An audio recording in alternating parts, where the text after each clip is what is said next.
Got it pulled up. Nice. Okay, cool. Well, then let's say hello to everybody and get rocking. I'm going to put us all up on the screen here.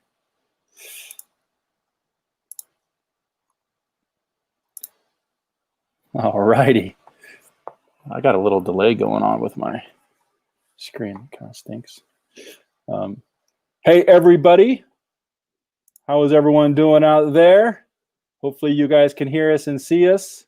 Well, we are ready to get started here just a few minutes after the hour. Looks like people are coming in and chatting. We are doing another Middle School Mondays, and as you guys probably know, we are absolutely ready to talk 10U football in the air raid. Wanted to go around the horn real quick, let everyone introduce themselves. We're actually waiting on 2 other people to join us. But while we do that, why don't we just have the guys that are here in the room introduce yourself, where you're from, and what you're coaching. I will start it off just to get myself out of the way. My name is Matt Lasker. I coach, well, last year I coached the 14 and under group, the 8th graders. This year I'm going down to the 7th grade 12 and under group because I wanted to prove that we could do it at that level.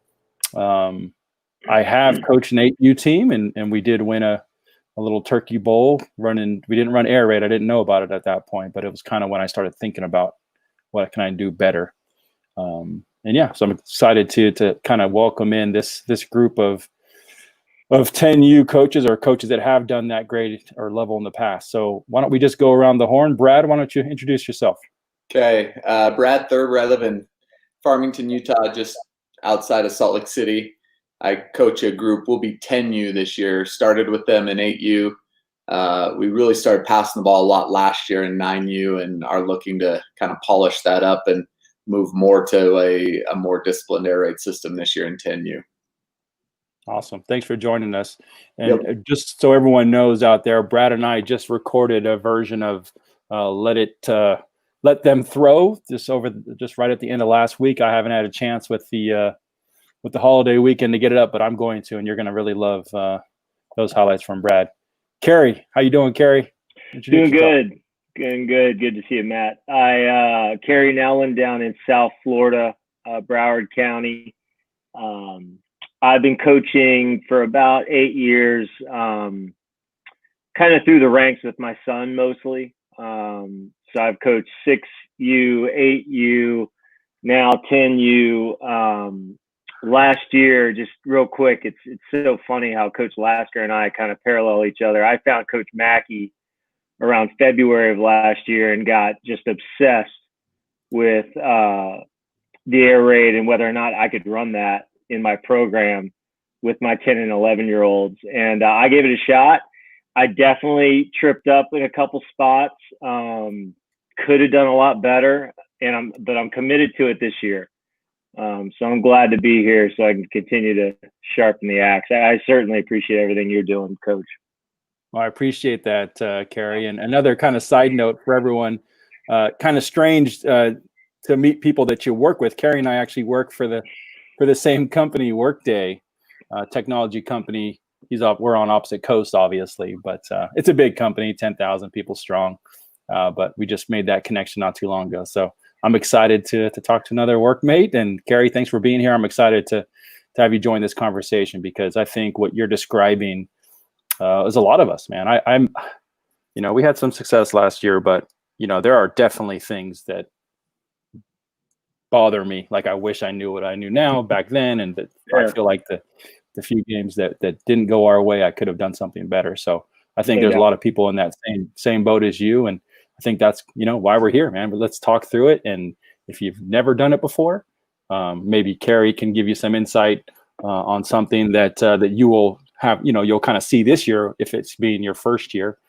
So I think it's going to be great to have coaches at this age level talking about like the different phases they're in their air raid journey or their spread offense journey. This doesn't only have to be an air raid conversation. But I appreciate you being here and representing that and being open to talk through it because, as coaches, we want to talk about all our wins and all our great stats. But the truth is there's a lot of things that we could all do better. So appreciate that, man. Mm-hmm. Coach Bailey, Ryan Bailey, how you doing? Can you hear me, Coach? All right. Well, just to let you guys know, Coach Bailey, the fourth person on the screen, I invited him. He's actually coaching our 10U team here at the Thunderbirds, where I coach the program. He coached the 8U the last 2 years, and his son was on my 8U team 3 years ago. And he's been coming up, and they've been running a lot of power at the lower levels the 2 years he was coaching them, but he has seen what we're talking about on here, and he's witnessed a lot of our practices pre-COVID, and he really wants to implement it now as well. So I wanted him to come on. He's really new to it. I'm not the kind of guy that's trying to shove this down anybody's throat, even if they're in my own program. This is a volunteer program. There's Coach Hunter. There he is. Yeah, there's Hunter. But yeah, so Bailey will be back on. I don't know, he must have got kicked off, but he'll be back on. But David, we're doing a round of introductions. You're up, buddy. David Hunter's in the house. Hey, Coach Hunter, David Hunter here, Chattanooga, Tennessee. Been running the air raid for about 3 or 4 years now. Started in 7 and 8U. 7 and 8U, I guess, was more of a version of the air raid, and then really dove in deep, as some of you guys have seen in some other videos, over the last 2 years of actually really trying to be a pure air raid only run if they take away all the passing. Love it. Love it. All right. Who's 954? That's Florida? That's Broward. Yeah, that's Broward. Looks like I got another Broward. Got a Broward homie in the chat. What's going on, Coach Jolly? Yes, sir. Yes, sir. All righty, from Hawaii. Love it. Love it, Coach from Hawaii in here. Thanks for joining. That Montana stuff is ugly, Mr. Uh-oh. Looks like he's getting trolled on by his coach. Nice. I love it. I love it. Well, hopefully everyone enjoys this conversation. Obviously when we start talking 10U passing, there's a lot of nuances that we really want to get into, because I think that's, like I mentioned earlier, that's where we're going to get into it. But I'm going to try to keep us on track and almost go through it in a way where we can kind of build. I'm going to share my screen right now, and then I'm going to kind of just go through it and just throw questions out and kind of kind of like a round table, right? Get all your opinions on these conversations, on these specific pieces, because I think the more we can stay structured, the easier it'll be for people to understand. Just to let you guys all know out in TV land, I am going to take notes. I have my notes open. So I know a lot of you guys like to take notes, and I appreciate that. And if you want to, go for it. But I'm gonna go ahead and kind of put out a little note package from after this. And if we get deep enough to literally make a playbook, which I hope we can get to, I'll put that out as well. Everything that we do, I'll try to put out to the group afterward. Okay. All right, cool. So let's talk about philosophy. Let's just open with that. I know that's real basic, and I think for the most part, we're all on the same page with philosophy, but let's go in a 10U setting. And let's just go around the same direction. Just go clockwise with Brad. I hope we all see each other in the same way on our screens. But Brad, what is your going into this next season? What's your offensive philosophy for this age group? So ours will be just an extension of what we've already done. But the two main things that we really try hard to do, one is keep it simple. We, unlike a lot of, I know, older, especially air raid coaches, they will use a lot of the same plays out of multiple formations to dress it up. We kind of take the opposite approach.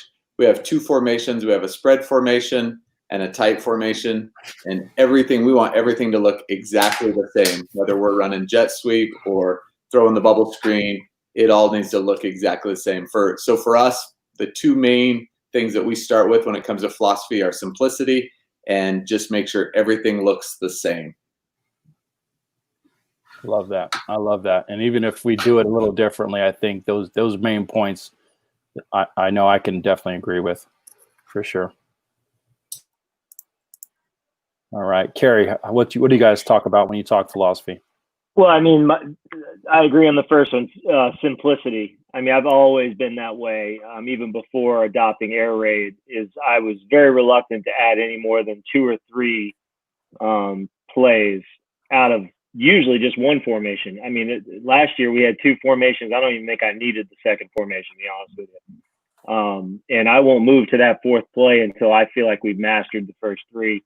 And I've yet to have a team that had more than 5 plays total.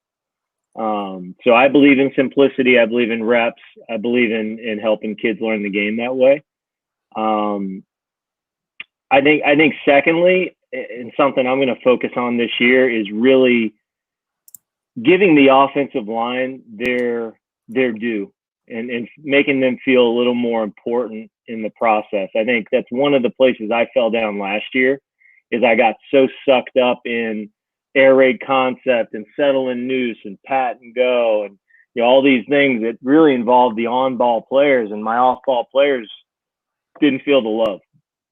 So this year, that's my number 2, is going to be to really show the love to the big boys.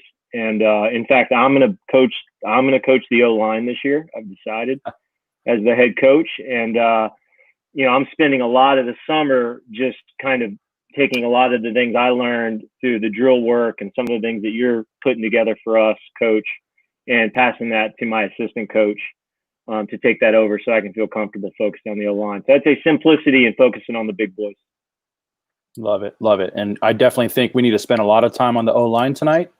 But I cannot agree with you more. And again, we are kind of marrying each other on accident. I too I've been coaching up our coaches this offseason so they can worry about settle and noose and pat and go and routes on air.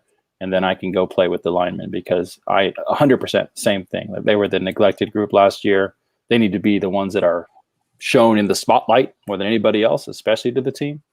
And so we could talk about that. I'm excited to do the ATM shirts like Coach Dular was talking about, and then continue on our little brick thing that we do. But yes, let's get into O-line. I think that's going to be a major part of this conversation. But let's not go down that rabbit hole quite yet. David Hunter. Yes, so I guess philosophy is simplicity, but really throw the ball short as fast as many times as possible. Part of my philosophy is run the same play as fast as you can, as fast as you can, as fast as you can, as fast as you can, until they can take that play away, and then we'll move on. We do have multiple formations. I have 5 plays, but we usually have 4 to 7 formations. 3 of those formations would be one-word play calls. So when that formation is just a play, and we'll put that in over the season, just to break things up, but also as people get used to what we're doing, it makes it a little more fun for the kids just to have, a couple trick plays here. And when I say trick plays, it might just be a funky formation that someone hasn't seen yet. Because we do in our league tend to play people twice a season, and sometimes 3 times when it comes playoff time. So you do get to know each other. People film the games, they pick up on those kind of things. So we're switching. We used to be wristbands. We're switching to signals and one-word play calling. So that's going to help us play faster. So we want to play as fast as possible. We do our version of tempo is everything's on 1, and then we run a check with me kind of version, and then of course we have a freeze play. And so if we want to change up the tempo, we use freeze to get them to jump. We don't ever practice on 2 or any of that kind of stuff. I've learned in youth, practice time is very valuable. And so you already heard the other coach talk about less plays, keeping it simple. The perfect reps is the goal. I hear a lot of coaches say, we want to get reps, we want to get reps, we want to get reps. I don't want reps. I need perfect reps. And so, we'll get into the 3-day install. You can find all that stuff in all the other air raid channels and air raid things. But simplifying it to where you can do this with 8-year-olds is the key. And so as far as philosophy, we want to throw it short to our playmakers, throw it long when they take that away, run the ball out when they give us 5 people in the box. And that's, that's what every air raid coach says, but it really is. That's the philosophy of the air raid. And when you keep it simple, it works. 100%. 100%. I love it. And so, you alluded to your formations. And I think I want to go there next. But to reiterate, guys, what so far we've all pretty much in agreement on philosophy. It mirrors pretty closely what the middle school group is, which obviously for the most part mirrors the older groups in high school as well. But I don't think that needs to change. I think we're all in agreement. We're going to get into formations. We do a formations and concepts a little different, and I'm excited to hear the differences there. But in general, it sounds like we're all saying throw the ball short, play with tempo, and make sure these kids know how to execute. So, I think that even more so at this grade level, it makes sense. I think everyone's on the same page with that. But I did want to go around the horn with that because I just want to make sure we reiterate that for folks. Oh, sorry. I thought I heard someone. You guys, feel free to break in anytime you want. Okay, cool. So philosophy, we're good there. Let me show my screen a little bit. Hopefully that won't jack this up too much. Second screen. So I'm going to be taking some notes here on, I don't know if you guys can see this or I need to blow it up, but I have here a diagram that I've used for our program on the right. And I'll send this out to everybody. Basically, it breaks our 4 divisions up, the 8U division, 10U division, 12U, and the varsity. And I'm basically checking boxes that do or don't work for that level. And if that makes sense. Okay, cool. Yeah, I already see some stuff that I totally agree in. And, from doing this already last year and learning some tough lessons, the drop back passing game, especially, like I see you have that blocked out. I mean, we had a lot of trouble with it. I mean, maybe others have had success, but the quick game was really the only thing that worked. We tried to put in some shallow. We even tried to, first of all, we tried regular shallow the way Mackey teaches it, and there's no way that we could protect it long enough to get a kid across the field. What we did is we tried to incorporate some motion from the F. Since he was already back, I teach Mackey style. I've got my L on the line, I got my F a step back, and I've got my Y up on the line and my R a step back. I would either motion the R or the F and try to get them into the shallow that way. Still couldn't pull it off. So we ended up running the swing, and the swing worked so well that we just said, why are we even do this? Let's just go back to stick. So our shallow just became stick. So that's the one thing I would say right off the bat. I just, any drop back, anything beyond, honestly, a one step, I teach a quick, a one step, and a one step hitch. And even the one step hitch is, you're pushing it. I mean, that's just me with the younger levels. Yeah. And that's, those are the nuances that are going to change the game for people. It doesn't sound like a lot, but 3-step stick or a 1-step stick, I mean, that's the difference, I think. For being successful or not. But let's start. Hold on real quick. Let's go with the formations and we'll get to the quick game real quick. I just want to level set on the formations. So I put what I think, and if you look at this is my thought process of what I thought if I was to coach a 10U team, what it would look like. Okay. I did meet Ryan Bailey and I, the gentleman that was on initially. We did talk through this on the phone together and we exchanged ideas, but we're still kind of in the midst of this, and I wanted to use tonight as a way to help my program as well. So let's talk about formations. So here's what we would do, or what I'm thinking about, and what my coach Ryan Bailey is thinking about as well. So we would have ace, obviously. I think the tight end play at the 10U level is likely. I don't know. In my mind, I feel like I want a set with the tight end. We would do open, of course. And if you notice, in my mind, and I want to talk about this alignment while we talk formations, with the 12U and 14U, we have them way out at the bottom of the numbers. I'm assuming with these guys, we would want to squeeze them in a little bit, squeeze this F in, and then obviously the Y as a tight end would naturally be close to the line of scrimmage. I would say open. We need an open formation where the Y is split out. I think 2-back is definitely necessary in my mind, with the Y attached, and that's something I want to talk about and get your guys' opinion about. Is this Y attached or out? like the older divisions like we have. This is basically the same, except we have our Y split out, but with these guys squeezed in a little bit. I wanted to get your guys' opinion on that. And then, and again, I wanted to bring this to the table. In my mind, when I'm thinking at 10 years old and younger, I'm thinking my trio set, obviously late for what we call it with our terminology, would be a bunch versus all spread out. So I have them bunched up like that. Okay, so that is what I would start my conversation with when we start talking about formation set. So let's just keep going in the same circle, if you don't mind. Brad, you said you only had 2 formations? Yeah, and really the only difference is, so ours is just the 2x2. 90% of our plays are out of gun, 2x2 with a single back. Every once in a while, if we really need the tight end is split out. Yes, exactly. And we call them wing backs. We don't have a tight end, so we have 2 slots and 2 wideouts. So we call them L and R, but then we just call those guys wing backs. We haven't adopted the F and the Y yet, but you have so by rule your 2 slots are both off the ball. Exactly. Yep. Okay, I like that. Wideouts are on, slots are off. And then our only other formation is the quarterback goes under center. The running back goes directly behind him.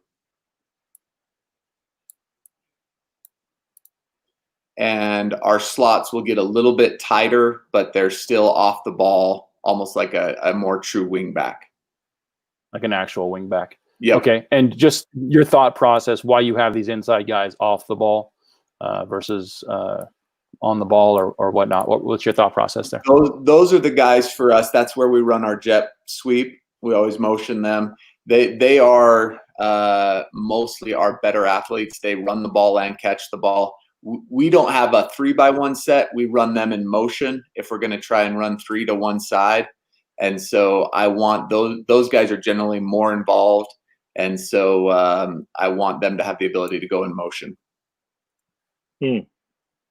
Coach, you using a lot of motion? Yeah, I like that. Not a ton. Well, yes, we do. Our bread and butter, again, at 9U, we motion that wing back to the opposite side and run wide receiver screen. And those 2 wing backs were our best athletes, and so we wanted them knocking over the corner on that wide receiver screen. Yeah. And hey, that's a great call out. I meant to talk about in the philosophy. In my mind, when I start thinking about this level, and it's somewhat true at the 8th grade level too, but these 3 guys, the F, the Y, and the T, I would say that's where kind of your best 3 players would likely be, right? Is that your mindset as well, Brad? Yeah. Okay. I mean, to me, it's like, hey, these are quick little fast passes, or like you said, you put them in motion. You can play a lot of games with this kind of 3-headed dragon. I think these guys can get some balls coming in on snags and just kind of slant and sitting in space. But at the 10U level, I would assume this kind of would be the 5-yard passes, basically 5 to 10-yard passes, either direction, right? Yep. Okay. Awesome. All right, Carrie, you're up. What's your formations? I'm just running ace, really. That's it. And the reason is, last year I tried to put in late and early, like a traditional late and early, with kind of Mackey style. If you've seen the way he teaches the screen, I had my guys crossing. Here's the problem I ran into. So I had my L at the top of the numbers or on the numbers. So if ball was in the middle of the field, I had my L on the number, I had my R on the number, and then I had my F and my Y splitting the distance between my tackle and my L and R. So they were a little bit outside the hashes. This just is too spread out. What happened was, because it's hard to find an 11-year-old that can throw really well to the numbers from the middle of the field. He can throw that little step hitch, but he can't, at least mine, and it's my son, he can't throw that 9 route on the numbers. It's too far. So that's my first learning point from last year is I'm bringing that in. And now I'm teaching my F and my Y to be on the hash, which I've tested already this summer. We can throw the 9 on the hash all day long, 30 yards down the field with both my first string and my second string quarterback. We're already doing it in summer. And then I've also had some success with, you've got it right, the L and the R, just squeezing in a little. I'm telling them just cheat about a yard inside of the numbers and then just work your way out as the ball moves over. Nice. Now, the only thing I would say, and by the way, I've been throwing some 9s out of that, and we're getting the ball there. It's tough. Probably 20 yards is my max. I don't have – Coach Hunter's got quarterback with a hell of an arm in that team. I saw those tapes. I was like, oh, my God. I don't have that.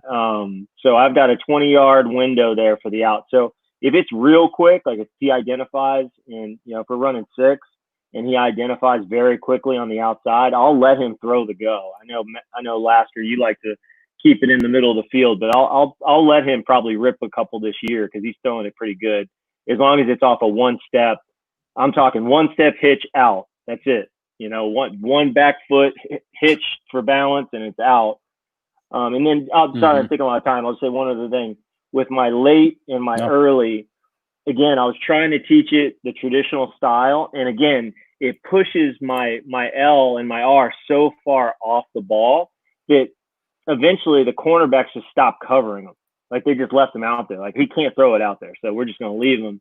So I love your idea, by the way, of if I'm going to run late. Yeah, it was like that. It was like out toward the numbers. So they left that L alone. And they were just stacking the other guys, and they're blowing everything up because they knew I couldn't throw the 9 or anything for that matter. You can't throw the out. I couldn't I couldn't even throw the 7-yard hitch or 7-step hitch. So I love the idea of squeezing it in this way. But honestly, this year, I think I'm going to try to just go ace and just master ace with 6, stick, and probably a GT counter with some screen options. That might be all I do. You know what I mean? And with your ace, your tight end is not attached, right? He's out a little bit. I don't attach at all. Again, I'm trying to simplify it. I mean, I would love to hear why you feel like attaching the tight end is helping you. Maybe in the. No, actually, a couple times we would want it to look like a run game, and honestly, it would create little space for the snag to work a little bit. We had a lot of success with snags. Wow. So it created more grass between that outside linebacker. It pulled that walk defender over into the box almost over the tight end. And then that was all that grass between, sorry, let me get this going. All the grass between the tight end and the R. I mean, he was way out here basically. And so all this was kind of like open space. So if that corner, especially if we saw that this corner was playing way back here and we knew we had to go underneath, it would just create a little bit more space. Okay. But yeah, I mean, I don't think, and both of you guys are in shotgun, right? I want to make sure I ask that specifically. I can have a whole nother conversation on shotgun, but yeah, we tried. Yeah, we're not dropping. No. This is why we're here, guys. Yeah, because I mean, I wish Ryan was in the house right now, my coach, because when we talked about this, I didn't even think about it. He was talking about under center, and it didn't even really cross my mind to even kind of go back and forth about it because, I don't know. I mean, I guess this is the one level that I skipped over. I was a 8U coach and then went to 11 and then 14, so the 10, and we were in shotgun with the 11s. But I think this is a big turning point that we need to sit with and talk about because obviously, everyone's concerned, and I'm hoping that we're drawing people into this conversation that are running coaches. Can I ask you a quick question? Yeah. Yeah. So are you saying that you were not in shotgun last year, or y'all struggled with shotgun? Because I've only been shotgun since 7U. I rarely go under center ever. I did and I have a struggle ton with of it. problems. Yeah. I have more problems under center than I've ever had in shotgun. Now too. my son is the center, so he has a net in the backyard, but I've also learned that one thing we'll probably get into positions, but I tell everybody your best lineman, and it's not in our case. I've trained my son because he's I had time with him, but your best lineman should be your center. If you can't shotgun snap, you can't run this offense unless you have a kid that can throw now for fast screens, under center is amazing. Any run and shoot guy will explain that to you, how that stuff hits. But for throwing, I think that you've got to just my center when we were at 8U and stuff like that is just he never went with the offensive line. He snapped the whole every time the quarterback ran something, he snapped it. He snapped it. He snapped it. He snapped it. Because in 8U we were mostly big on big. There were a lot of stunts. Wasn't a lot of trickery going on. But yeah, that was a big thing. I'll chime in on the tight end. I think corner hits a lot nicer with a hand down tight end. I think linebackers always forget about hand tight end, even in high school, but especially in youth. They see a hand down tight end, they think, oh, that's just another lineman. And so snag, a lot of things hit a little nicer there because you end up with more grass. And so I think my problem is I rarely ever have a hand down tight end.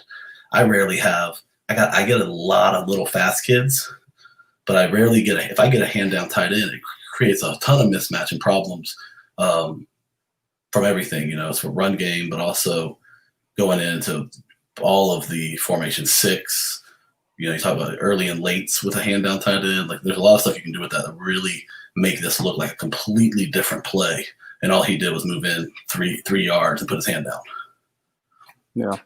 Especially at the end of the day, you have to remember this. What I tell people is people freak out about this because they're like, well, and I tell people, it doesn't matter what I know. We're playing against 8-year-olds, 10-year-olds, 12-year-olds.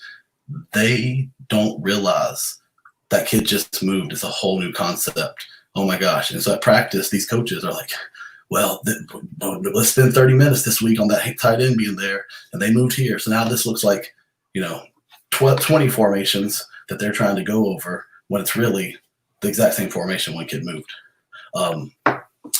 And so I guess I'll jump in and go through my formations now that I've started hijacking the conversation there. But so 7U, we were ace only, and we ran our F and Y more like wing backs because we wanted to do a no motion jet sweep. That was our big play. But also when we sent someone motion, it opened up everything else. And then we ran early and late at 7U, and it was simply we're going to throw a bubble.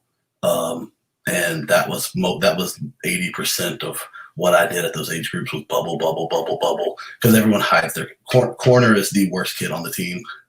No offense if your kid plays corner and you're watching this,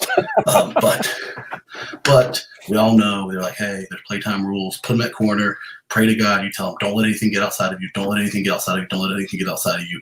They just ran jet sweep and it got outside of them. So you put my best athlete with 2 blockers on probably their worst, or they got to move a linebacker out there. So we rep that a ton. Just that, grab the ball, throw it, catch the ball, throw it. And that was a huge play. It's still a huge play for us now, but it was a huge play then with 7 and 8 and 9 and 10. And then we did run green. If I have 2 running backs, I like green and I like blue because you get that swing motion. So I get the swing. If nobody goes with the swing, I got my L and my R blocking their worst player with my best athlete catching a 3-yard pass running. If someone moves, we just hand the ball off. If the quarterback's not sure, I just don't hand the ball off.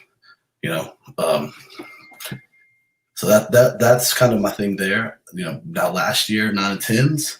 Once they get the foundation down, 7 or 8, we keep things simple. They start seeing and believing. Hey, they believe in me. We can pass. 9 and 10, I throw it. We do blue, green, early, late, ace. I'll do. Ace for me is open. If I have a tight end, I'll use him. Very rarely do I have a true tight end. And then we'll do quads. And then we even do I call it whatever the team's mascot is, and that is a single wing tackle over wildcat to the running back just a formation that's very easy to put in. It takes no time. You tell your tackle to move, quarterback bumps over, but the other team's got to prepare for that. And then we generally run at draw and dart or counter, depending on how athletic my center is. And really, dart's coming on now, but I wish I would have ran dart then, because I put my mountains at guard, my most athletic lineman. So I might not have a ton of good linemen, but we all have that one kid who's a wrestler, or he's just mean. He gets in trouble every day at school because he punches kids on the playground, and he'll go play tackle, and he'll be tickled pink to wrap up in there and just try to hit somebody. And it's amazing to watch, the other kids on the team. You get angles. And that's what we're doing. You take blocking here to me in the wing. It's like the wing tee. You need angles. Well, I am generally not the best team in the league athletically.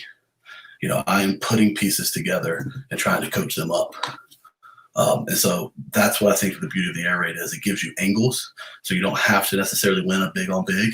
And I'm getting the ball out as fast as possible, running quick game to get the ball to my kids so that linemen don't have to block as long.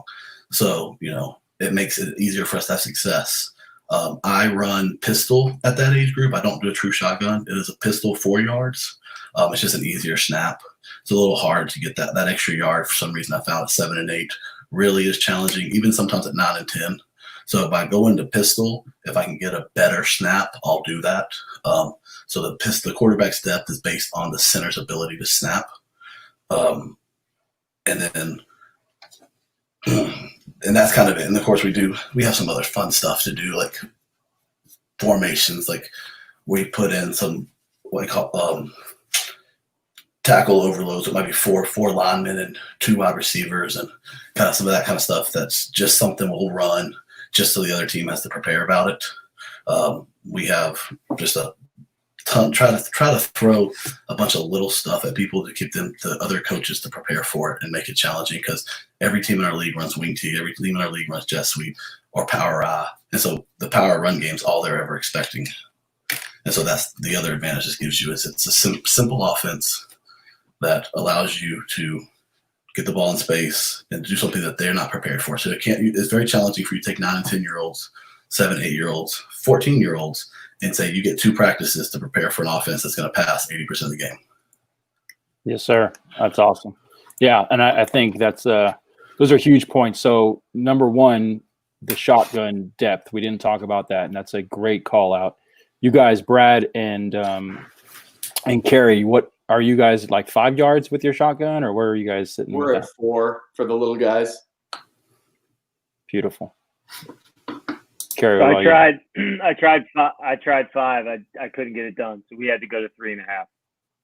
Okay, yeah, that's fair. And the only thing I would say is I played a couple teams that they had no problem snapping to 5 yards. Whatever reason, I had 3 different kids, never could get a kid to get it done. It's one of the things I'm changing this year, to Coach Hunter's point.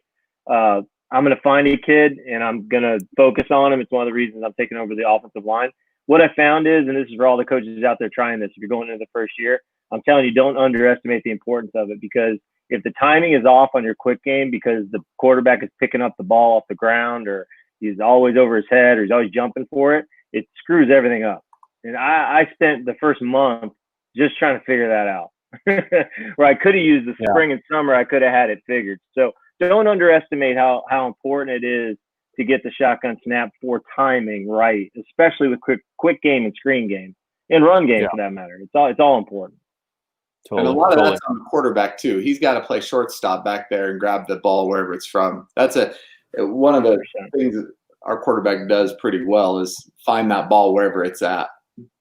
Mm-hmm. Yeah, if it touches your hands as a quarterback, if it touches your hand, one hand, you better catch it. His job is to get it back there quickly, and it needs to be in the same thing you want the wide receiver to do. If you put a catchable ball, you expect your best athlete to catch it. And generally speaking, your quarterback should be able to catch something that's in his radius. I can't get onto my center for the ball floating to the right and him not being willing to move his feet and go get it. And that's conversations we've had to have at practice that are painful, because Jimmy's dad wants to come over there and say, well, this isn't working and he's looking bad because of the snap. And, that's a whole other conversation. But we have to put the burden on the skill players. I hate that for the skill and unskill. That's ridiculous. But we have to put the burden on them to be the better athlete that they're supposed to be when it comes to that. I think when you put the pressure on the QB, it makes the center feel loose. And as we all know, a kid that's loose and is not worried about the snaps better. The other thing that I do, and I hope I tell everybody steals this, and I tell all my kids, I expect us to have a bad snap every game. What I don't expect is have 2 in a row. I expect us to mess up that snap. We're gonna fumble. It's gonna happen. Just don't let it happen twice in a row. And for some reason, that has helped kids. So, okay, I got a gimme. I got one in the bag. I'm gonna mess up. Coach doesn't care. Yeah. And that's helped take the pressure off of them. I've learned that linemen are not used to the limelight, so to speak. So they take a mistake harder than quarterback, running back, wide receiver type kids, because they're used to either shooting the ball in basketball, catching it, hitting the ball, baseball, all these other sports. And linemen are like, well, I finally found a sport that I can sit here because I'm big and everybody likes me in this one. I don't have to chase the kid with the basketball. And so when they make a mistake, it tends to be the only time they get noticed. That's right. I love it. Okay, good. And then last part about this, 1-hand snap, 2-hand snap. I did a 2-hand snap my first year of trying to coach out. 1-hand snap. Traditional or snap. Like, okay. I don't care. What about you? I try. So this may help you. So since my son played center and I was a quarterback running back, I had no idea about center. All I knew is the first year, 7U, the center was protected. So we did a 2-hand snap. Well, the next year he was no longer protected. I see all these guys putting their kid's head down between their legs, snapping the ball, and saying, hey, why are y'all running him over? I'm like, well, because you're dumb enough to let him put his head in between his legs on a blitz. Of course, I'm going to take the A gap. So it's practice, it's reps, it's learning how. I've had centers where I'm like, hey, put on wide receiver gloves. It'll help you hold the ball better. But you're going to snap with one hand. We're playing big boy football. We're not little boys. Like, you're coming out here to learn how to be a man. And that's the kind of speech I give them. Like, let's go. The team depends on you. And if you can't snap with one hand and block somebody at the same time, it's just not going to work. And it's ugly and it's painful. The dead snap sometimes does work better for some kids. And so how I find my center is same way I find my quarterback. Everybody on the team throws. The first day we go out there, everybody gets the ball and you throw it. And I might know who my quarterback is, but I don't want them to know that. Everybody throws. And then I look at my linemen. Who are my 3 linemen that can actually throw a football? Well, if you can throw a football, you can snap a football. Yeah. And so once you see who your big boys are that can throw, now you start going into, okay, lock your elbow. Don't bend your elbow. Snap it between your legs. Flick your wrist. Don't throw your thumb out. And you start seeing who can get the ball back there straight. And that makes it very simple for me. And that's what I've always done and had a lot of success finding centers within a day or two that at least we could work with and get the job done. I love that. And I love those coaching points, man. I mean, the talk track with the kids, that's gold, man. I love it, especially, giving them permission to mess up the snap. I think that's huge in mind games. What if it helps, let's do it. I love it. Okay, cool. And then Brad and Carrie, 1-hand snap. Yeah. Okay. Yeah. I don't know. I must have read some article. And I'm getting a lot. I'm getting a bunch of good comments here about trying the dead ball snap, which I've never tried. So what is dead ball? What is that? I think that's where you snap from the top of the nose, where the nose is up, and you're snapping from. So with the dead ball snap, modern. Yeah. So what the goal of the dead ball snap is you hold the ball with the point right here like this. You put the point in the ground, and you want to make sure if you have a right-handed quarterback, the laces are going to land in his hand because it's going to be a float back like a knuckleball. It's a little slower, but some kids just can do it easier, and it's just that same swing motion, but they're not worried about the spiral. And so we try it both ways with my three kids, and I'll let them try both. I prefer a traditional snap; it's a little faster, but the dead snap works just as good. And usually, if they can't find a traditional snap, you will find a dead snapper. Okay, cool. All right, good. Gave everyone a lot to think about on the snapping. I think it's unanimous that they can and you should if you're going to run air raid. Honestly, coming into this conversation, I was not dead set on it, but I think that's the right way to go. So good. And so we're going to move on to the next topic, which is going to be plays and concepts. But let's stop here and go through some of these questions or comments that have come through the channel, because we do want to keep this interactive.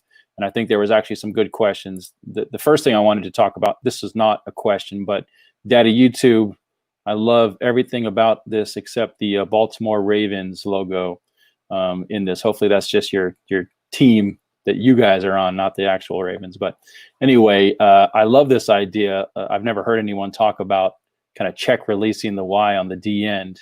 I'm assuming you're talking about like chipping him. But I really like that idea. So I wanted to put that on here. And then the read is the out, the swing, and then the mesh. So, I mean, it's basically the same exact progress is what you're saying. So great. There was a question from Coach Jolly, and I apologize. This program I'm using is a little slow putting up the comments, but Coach Jolly, I can't remember if it was Brad or Carrie, was asking about motioning the slot guy over to block. Yeah, that would be. Okay. What? And yeah, we do. We motion our slot guys and just let him run full speed. The way it works for us, one of the reasons it works really well is we run our jet sweep and our motion on the screen pass are supposed to look exactly the same. So if we're running the jet sweep, we might snap it on set. If we're running the screen pass, we're just letting that guy go through, snapping it on one, and he's got a full head of speed to tee off on the corner. So yeah, we run all our quick screens are with the opposite side slot motioning over. Sorry, let me add one more thing on that, especially for these younger guys, because you always have, at our level, at least where we're at, and I'm guessing it's similar, the defensive ends are really the best players generally on the defense because they have to contain those sweeps, outside runs. And so our wing that's on the side of the screen pass, their job, I always tell them, if that end blitzes to try and go after the quarterback, let him go and go to backer. If that end is going to try and mess up the screen pass, you've got to get in front and block him. So we might get one extra blocker on those screen passes if they're trying to go right after the quarterback. And the ends play that differently. So it's a read for our slot on the play side screen, what their assignment is. I love that. That's huge because he's taking himself out of the play, right? If he's trying to get to the quarterback. Yeah, and we're going to get it off fast enough. He's not going to get there. Eventually, they'll start going out, and we'll have our wing back adjust their alignment so that they're just outside shade of that defensive end so that it's an easy block for them if they do try and come out and disrupt the screen. Love it. Awesome. Very cool. All right. I'm going to turn off so you're my throwing, share. So you're throwing the screen to your wideout. Yep. And then you're motioning your slot from the opposite side over to block the corner. Yep. And then and then you just explain what you're doing with the slot on the play side. That's right. That's cool. He's blocking end at first threat. If the end goes in, he's looking for backer. And you'll see when Matt posts the film from our one-on-one we did last week, our wingback, there's two different plays on there where he knocks the corner over and then goes and knocks the safety over. He was our best kid, and he full head of steam. Like you said, a lot of times those corners aren't the best players. He'd knock that guy over and then go find somebody else. And there's two different clips there where he's knocking two guys on the ground while the wide receiver's running in for a touchdown. It's pretty sweet. Yeah, Very it cool. is. I'll have that up soon, but yeah, very cool. All right, good. Coach Jolly, I like this idea. Might be a new play. I'm assuming you're talking about the middle guys, the middle slot receivers essentially running goes, and the two outside guys running slants. I think that's very similar to Smash to some extent. I like that idea. Yep, Daddy YouTube. He said he did dead ball snaps with 11 and 12U from the shotgun. Sorry, this thing is just not popping up fast when I'm reading them. Grady Hill says they run it out of the pistol. So that's smart, 3 to 4 yards. I like that. Coach Come on, this is a good comment. I want to get this up on the board. Come on, system. Willie Flynn. I'm just going to read it because I like it. If you run early, oh, here we go. If you run early and late, run towards the trip set to create an RPO. That's a good question. You guys, I mean, I don't know at the 10U level if it's even necessary, but you guys do any true RPOs? Pre-snap. Yeah, maybe it's a pre-snap RPO, but generally speaking, it's where if they have the numbers on the bubble and early and late, then it's like, hey, you. We're gonna start saying that this year, but we used our quarterback literally would just start tapping his hip, and the running back's always watching him. So when he tapped his hip, he knew, okay, I'm actually gonna get the ball. I better not goof off or be a kid, because you can't help it. Like, kids do that stuff. So it was based on numbers. You know, if they put 3 down on the trips, we're not going to run a bubble screen, but we're going to hand it off and run a run play. So it was a pre-snap RPO kind of, so to speak. You know, that's kind of how I tell the kid, because they want to run RPOs. But at the same time, like, I don't believe personally I have yet to have a quarterback that could actually, you know, I'm trying to get them to learn how to read open grass and throw the ball on time, much less read a conflict defender. With a mesh point handoff. I think these kids see it on TV and they see Clemson, you know, they see Taylor Lawrence doing it and they think they can do it, but I've yet to have a kid that can read and react that quickly before the D-line can get to them. I don't know. That sounds like a tall order. They run it in Madden, so they think they can run it. Right. Yeah, there you go. I have had kids that could read the D end. So he could shoot. He could pull it when the D end crashed. No. Yeah, we do. But not a second level RPO. No. So we not a read with a throw. Yeah. So I have had. So I do things back. I've had one exception. The best quarterback I ever had. He could read the D end, read the outside linebacker, and throw bubble if they took him away. So we were running a triple option at 9U with that kid. And now he probably, like, if he'll end up playing baseball, he'll probably go and literally play in the major leagues, but his mom and dad both like were college basketball players. Like, they're crazy, but he was a true stud. That's awesome. Yeah. And Willie Flynn, I mean, the more I look at this, the more this kind of sounds like what we do at the older levels. And I don't think there's a reason why you wouldn't run like a quick screen with every run play you have. We're going to do it at the higher level. We're going to run GT counter toward the trips set. And we're just like everyone here is talking about pre-snap. If we have numbers outside, we're going to throw it. And if we don't, we're going to just run the ball. But you could always add a fox call to that screen out there and send somebody deep. So yeah, I like the idea. And let us know if we're on the wrong track of what you were trying to say. But I think the pre-snap RPOs are absolute gold, and especially if you just tag them onto every single run you have. I think David does that already. We're going to introduce that this year for all of our levels. Paul Kyle, we will get. Hopefully, we have time to talk about the goal line play. Paul from Pennsylvania is asking about all of my run plays. Yeah, that's what I thought you said when we talked before. Okay, cool. Mike Hardwick. What's up, Mike? Out in Mississippi. Good to see you in here. He has a great question. I don't think we're going to get through this if we continue to hang out, but but these are great questions because everyone's a little different. We actually just changed our league limits for junior high. They're unlimited X-Men. We don't have a full unlimited league now, but it's unlimited X-Men. You guys down at the 10U and below, you guys, I'm assuming only certain kids can actually tote the rock, right? Like, they don't just let anyone run the ball size-wise? So, I've been in 2 leagues. One league had a weight limit, but you could still have an overweight kid catch the ball. He just was dead where he caught it. And I have done that before for, like, goal line situations, a couple plays where I knew that they knew the kid had an X-Lens helmet, so they wouldn't guard him, and I'd let him run 5 yards down the field and catch the ball. And then I haven't been in another league where there were no weight limits. Got it. What about you guys? In our league, we've got for my 9U team, it was 110. You had to be under 110 to carry the ball. Got it. 10. That'd be I'm hard 10 for and me. I'm 10 and 11, so we go up to 135. We do let 12-year-olds that are under 95 pounds play on the line down. We also allow the bigger kids under us to come up and play if they're over 95 pounds. So we do have some weight limits. We also bring some kids up that may wait out from a lower level.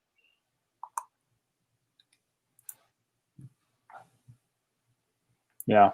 No, I think it's important. I mean, this is the game that's made for everybody. There's a body weight and body type and a size for every kid out there. So if we just find ways to let these kids play, whether they're too light to be with the bigger kids or too heavy to be with the little kid, whatever it may be.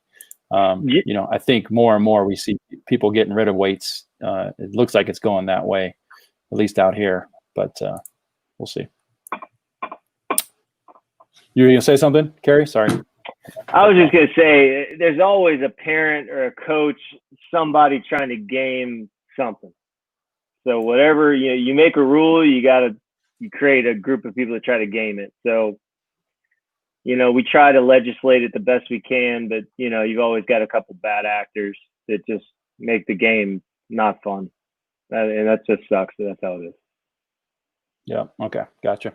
All right. Let's keep moving. There's a ton of really great questions. Willie Flynn clarified for us.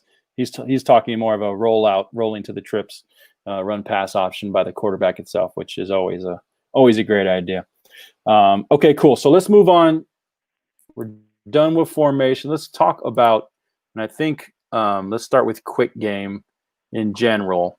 I'm assuming all of us probably live for the most part in quick game for this 10, 11 and under groups.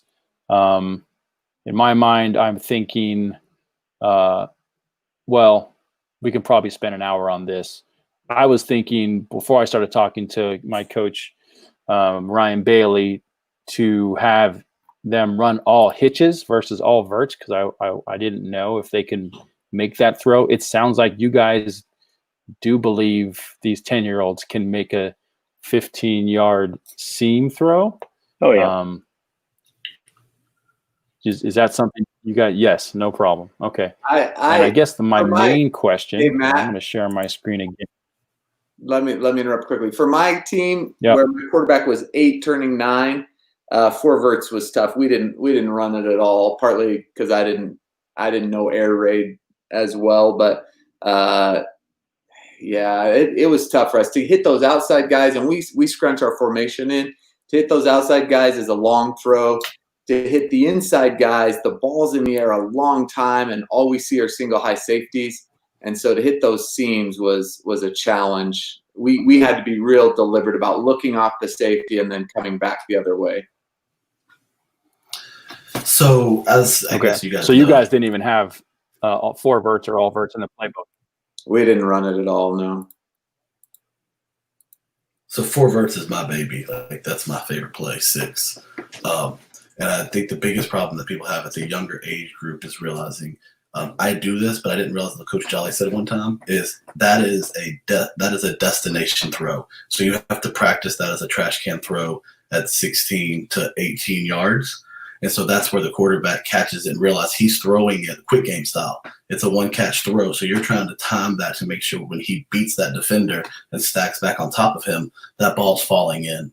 And most of those safeties are going to, as soon as you look somewhere, they take off sprinting. So you have to be able to kind of know that, and you'll start tagging the inside guy to they'll throw a skinny post. So the quarterback knows if that safety takes off, he's just reading grass. He's not trying to throw him up. If he sees the safety take off, he knows the middle's now open. So instead of that seam, it's more closer to the middle of the field, and that safety will run right out of the way. I've seen it every age group, and you take a post, it almost becomes a skinny post for a touchdown. Okay. And so you are letting them, David, you're letting them read the quarterback and the receivers.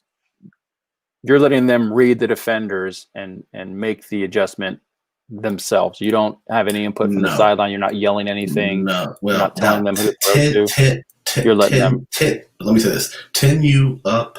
If my quarterback can do it, they can. 7U, we don't really run. We don't run goes. 8U, 9U, I'm telling them who I want them to look at. It is 666 or whatever. We have a couple different ways we call all verts by different names, and I'm yelling usually the person's nickname that I want them throwing the poop. So I like last year we had a kid on our team named, his nickname was Cowboy, nickname Daddy, and the other kid's nickname was Butt. So I'm yelling, 6 Cowboy, 6 Cowboy. He knows, hey, I'm looking at Cowboy. The other team has no idea what the name of our players are or their nicknames. So you're at the line of scrimmage right now. You're at the line of scrimmage, yelling while they're. Are they at the line of scrimmage looking at you and you're saying what the play is? They go. We line up in ace. As soon as the play's done, we're back on the. As soon as the play's done, we're back on the ball in ace, and we will switch our formation. This is what you have right now. Is how we're going to line up every ball as soon as the ref puts it down, and then I would signal in a play, or I literally it's youth football. It's quiet. It's very quiet. Your quarterback can hear you. So I'm going. Black. Daddy, black daddy, black day, black butt, black Marcus, and by the time the ball snapped and he's looking, as a coaches, we can see, hey, we know that's their bad corner. I know that my athlete can get outside on him. And by the 5th step, he's probably going to be past him if we'll throw the ball immediately. I'm not always right, but I've had enough experience to say, like, more times than not, I know pre-snap who I would like for him to throw to. And if you're going to give me that 4 plays in a row, we're going to catch one of them. But coach, if we've got a single high safety, isn't that time that the ball is in the air giving the safety enough time to read the ball? I mean, because it's in the air long enough for the safety to break on it and get to the ball before the receiver can get there. So if you if you watch my tape that we did with the let him throw and some other stuff, if I throw 6 on a single high safety on the seam a lot, and no, I don't think if it's if he's throwing grenades, yeah, but I mean if he step back confident, it's quick game. It's not 3-step. This is a quick game 6. So he's throwing the ball here. This is a 10 to 12-yard throw. So he's putting it there, and this kid's got to. Yeah, not bite on the run, not play anything else. He's been coming up because we've been throwing our quick screen game, and all of a sudden this guy takes off. Or he's been seeing us get hit with hitches because they're giving us that on 6. So now he's trying to take the hitch away. And I understand what you're saying. I've seen it on your tape. I mean, you're the reason I'm doing it this year, and I'm going to try it. I've seen it on your tape. So what we're teaching is what you showed on the tape, which is essentially. It's like I told you before, it's a 1-step hitch. So it's literally you've got a staggered stance and shotgun. You're stepping, that right foot's going to come back, plant, hitch, throw. And we're finding that that's about a 15-yard pass. So my quarterback can get a ball to a receiver 15 yards down the field before that safety can break on it. Yes. So I guess it was a rhetorical question. I mean, I guess I'm setting you up a little bit to just explain it.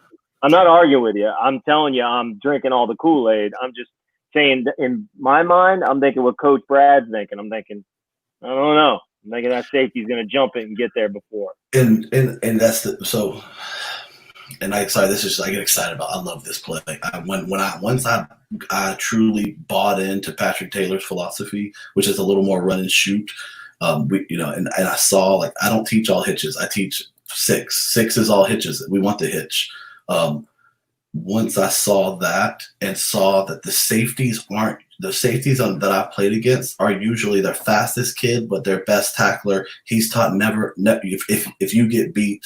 So he's prepared to stop the run. He hasn't had to play a pass team. His hands might not be that good. There are a lot of times that I have seen them tip the ball, because he wasn't prepared and us catch it behind him. And, the ball bounces funny. It's football. But I think if you tell your quarterback, like what you just said, it's a 12 to 15-yard throw. As they get older, it might get to 18 or 20. And it is I teach a quick 3, but a 1-step or a 1-step, 1-2 on that third 3, you throw. And it really does. It's surprising. I agree. Like, my fear was that same thing. And, you kind of say, well, I'm throwing my best athlete. And sometimes you got to realize, like, that's who we're getting the ball. So, thank you. Okay, good. So to recap for myself, we're talking 9 and 10-year-olds for the most part, because I'm trying to figure this out for my organization. You would. So at 9 and 10. So here's what I came up with off the top of my head, and I just wanted to run it by you guys. Instead of saying names, it's the same thing as what David's saying at this 9 and 10-year-old level. Just number them, and so the coach at the line of scrimmage can be the one looking at the alignment of the defense, like we talked about. It's quiet. There's a lot of play clock between plays. If they go right back to the line of scrimmage, you'll be able to see it. And so what I was thinking was they would run all hitches, and then the coach would tell them which hitch to throw it to. I'm getting more excited about the seam read because I think, by what you guys are saying and the quarterbacks that I know that are coming to him, I do think they can hit a 12 to 15 yard pass with the seam reads. So that's exciting. The hitches. But coach, the only thing I'd say is I've got my kids out. We've only done it 4 times now, but I will say I've had my kids out doing this. These are 10-year-olds, and they love reading it on their own. Like they love looking at it and saying, is it 7 yards? No, it's not. I mean, I'm kind of teaching it the way you taught it, coach, and I can tell you the kids love it, and they're definitely getting it. Like the receiver knows to take the hitch, the quarterback knows to throw it. They're doing it on time, and we've only practiced it 3 times. I love it. I love it. So it's a one-step at this level? One-step hitch? No, not. It's a 3-step hitch at 10U.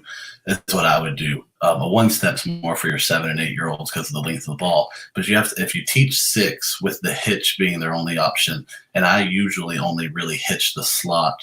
I don't tend to hitch the outside guys. It's available, but that's a tough throw that a cover 3 corner can break on pretty easily.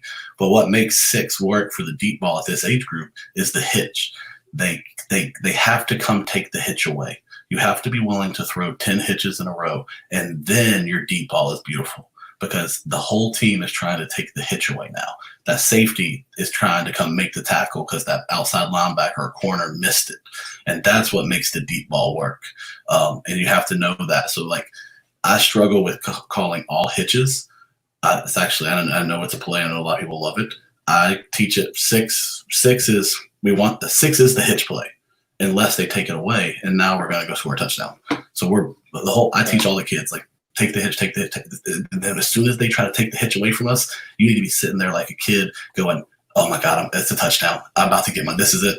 They're going to give us a free touchdown. And the kids get so pumped because they feel like they're doing, college level plays now because they're being able to do something on that they've never been told to do before. Yeah, and that's real. I mean, the fact that they get to read the field and be the coach on the field, that has to empower them quite a bit. So I like that. But, okay, so last thing before we move on off of 6, because I could talk about 6 all day. You guys know that. Install. You guys are installing it right now. Do you start with telling them which one it is so they get the feel for this is how coach is thinking? Or you go day one just like the older guys do. Here's the rules. We're going to walk through. And you're just going to learn it, and you're going to learn it from the beginning and be empowered. I wanted to force my coaches to be the ones choosing. But if these guys can do it, I'd rather them do it, the way the older guys are doing it. I can tell you the first day we did it was early June. We went out, and I fully expected to have to tell them that I was going to show them, and I'd have to tell them. It took 2 snaps. They're like, Coach, we're good. They were like, I see that it's 7 yards. I had a coach, so it was routes on air, but I had a coach kind of there, either going 7 or not. And they almost 100 by the end of the practice, 100% of the times they were hitting it. They were making the right decision. Love it. And these are 10, and a couple 11-year-olds. Yep, and that'll be this team too. It'll be 9, 10, and a couple older lighters. Would you leave that at 7 for 9 and 10 you other coaches, or would you pull that in at all? Or no, I leave it at 7. I leave it at 7. If they're in anymore and he runs a 3-step hitch and that corner sucks, sorry, I shouldn't say that. That corner's not that good, so he does a shuffle step and is reading the quarterback, he can fall and knock that ball down. At 7 yards, he takes two shuffle steps backwards. He can't stop the hitch. Especially 9 and 10. So we're doing this from a 9 and 10 standpoint. 7 and 8, I do it a lot differently. I simplify things down even more. But 9 and 10, we're running 7 yards. If they're 5 or closer, I don't think you can throw the hitch without the risk reward is not worth it. Right. Yeah. No, that makes sense. That makes sense. You just by being lazy or tired, whatever the case may be, you could accidentally be in the right spot. Okay. Gotcha. All right. We got to get off 6, guys. We got to move on. It's 6:15 and we've gone through formations in one play. Okay. So what other quick games? Let's go around the horn real quick. What other quick game concepts are you guys running? I already told you ours. We went through the screen in some detail when we were talking blocking and motion. That was our bread and butter quick play last year. So we can move on. Cool. Carrie? We're gonna run 6 and maybe we're gonna run stick and maybe corner. I've already started my stick installs. We did that the last 2 practices, and it helps a lot to actually teach the kids to run it. Really is just a swing pass. You and I talked about this, but it's basically just a quick game swing pass, and then you just teach the kid once that linebacker starts crashing the swing. Then we'll start talking about doing this. And I'm sorry, I think I lost you a little bit. I'm not sure if that's just me or it was just you. If everyone lost you. David, what are you going to run for quick game? We'll come back to Carrie. Okay, we run 6, stick, corner, and that's really it. I mean, fast screens and bubbles, but those are screens to me. Those are, that's kind of not really quick to me. Yeah. So I'm sorry. Say it again. My something's wrong with my system. You said corner and what else? Corner, stick, and 6 are a quick game, and then we do. Okay. Perfect. Bubble sometimes can be more of a quick game for us with something attached to the backside, just to give them something to see. We want them to throw pre-snap and just see a bubble, but that gets in the weeds. Yeah. Okay. Well, let me ask you, since you do a more traditional air raid quick game, is this pre-snap gifts? Are you taking those? Are you teaching them to take those? 100% of the time. There is a hitch, slant, and a go option based on the alignment. This is 10U, 9 and 10, based on the alignment of the DB's leverage. Right. So yeah, 10U. Is it the 7-yard barometer again, or for the hitch? The go and the slant is if they decide to play man or they want to try to bully us. If he takes outside leverage, we take the slant. Inside leverage, we take the go. But the go you better hit the go if you take the go. If you take go pre-snap, we better money up on that. Awesome. Okay. Cool. I like that. And I love that you're having the gifts. I don't think there's many more important pieces of this offense, especially the lower we go. If they're going to give us free yards out here, guys, on any of these plays, I mean, just take it. And I don't know what it is about us that, we want to be macho and run every play in our playbook and get yards with every play. But guys, if they're going to give you all this free cash, just take it. You don't even have to waste your play and don't have to worry about thinking about the next play. You can just run it again and actually run the play if you need to. But I love to stress that because for whatever reason, we just have this weird thing. I know a lot of coaches feel that way. They're just like, I got to call something else. I want to call it playing the playbook. I will add real fast. If you don't have, and so for me, my L&R might be the kid that have really good hands. They might not have the speed. If you don't have the players to do the pre-snap read, then just make it a hitch. Simplify it. But I tend to that depends on the quarterback and their relationship. If you happen to have a quarterback and a wide receiver that are best friends that go and throw every day together, this pre-snap stuff becomes deadly. Yeah. And you're doing it more advanced than I don't even teach the older guys. It's all of our pregame or all of our quick game backside is just 3-step stick.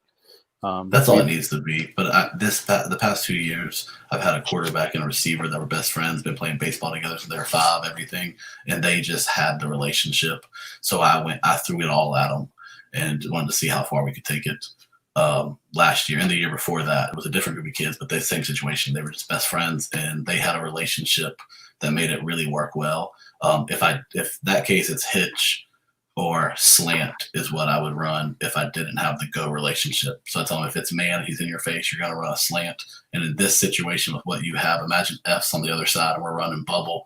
L has all that grass on the numbers. You run that slant and you practice that and your pat and go to start. That's a beautiful play right there with that much grass. Yeah, so a lot of my pre-snap is trips related. And so you get that. You bring him out number knowing the slant's going to hit a little wider out. Yeah. Well, I mean, yeah, that's basically like an ISO out here, right? And it's such a beautiful thing. I just think there's so much cool. more that can go wrong on a slant than a hitch. And that's just the way I run a lot of slants in 7-on-7 and in flag. And the quarterback's got to have the timing right. You got to lead the receiver to make it effective. You've also got different kids that run slants at different speeds, right? So the quarterbacks run, this kid is faster than this kid. This kid breaks quicker than that. But so the hitch is just safe for me. But I love the slant. If you can time the slant right, I have a flag football team I've coached for 7 years. We crush on slant. It's because we throw them right. It just a lot more can go wrong. So for me, I would say slant's part of pat and go. So you do pat and go slant and then pat and go with the go ball. And you really think about it, when I say those, when I'm talking about the pre-snap gift, you got to have the two kids. You got to have the two kids that have the relationship to make it work. And I hope to have two of them. I want my L and my R to be the kids that we spend a lot of time working on that specifically. And of course, my F and H or F and Y, depending on how you label your stuff, are going to be my two best athletes that I want to get the ball to. But I also know a lot of times that corner's not the best athlete on the field.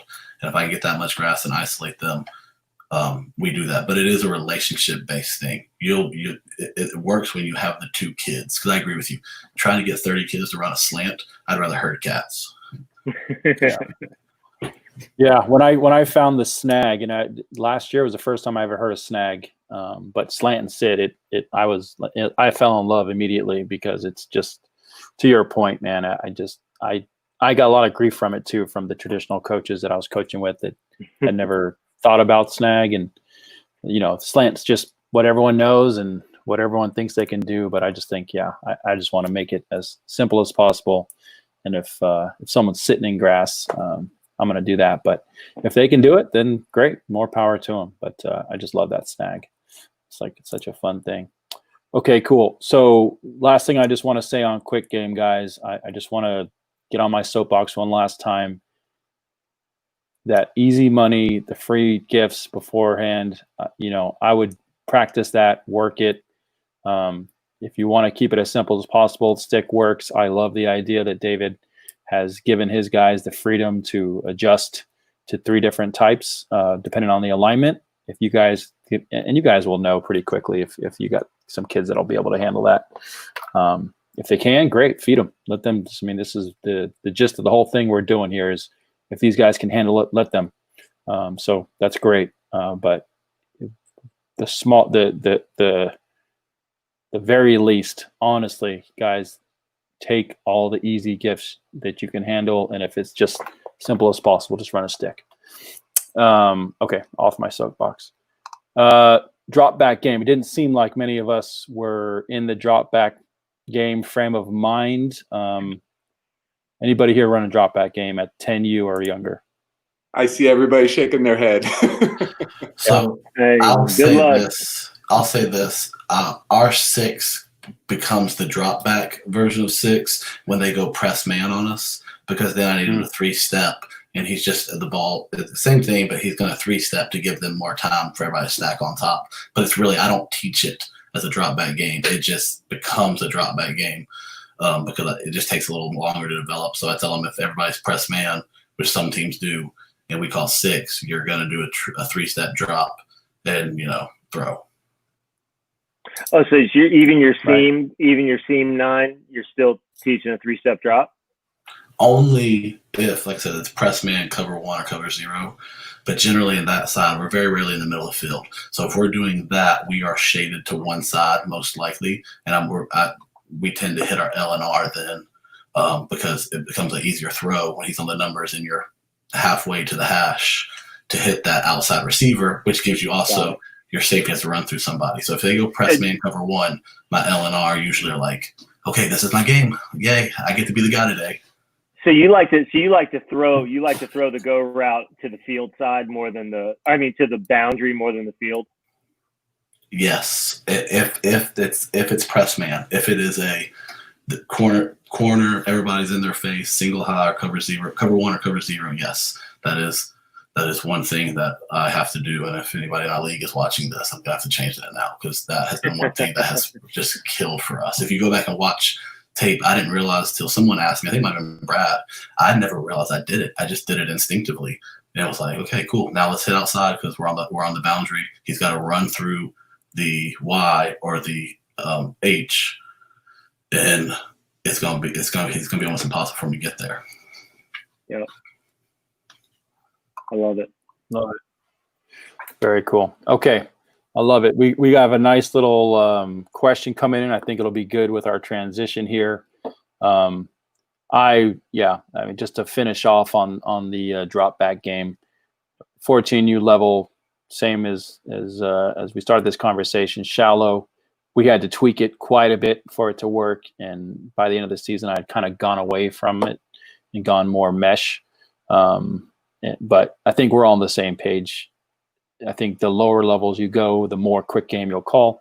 I'd say at the 8th grade level last year, I called 70% quick game, maybe 10 to 15% quick screens, and then kind of run the rest and just sprinkled in some drop back. So 10U, I don't think there's any reason to bang your head against the wall trying to run drop back game. If anyone wants to talk about it, I'm more than happy to do it, but let's keep it moving, because I don't think we need to get too deep into that.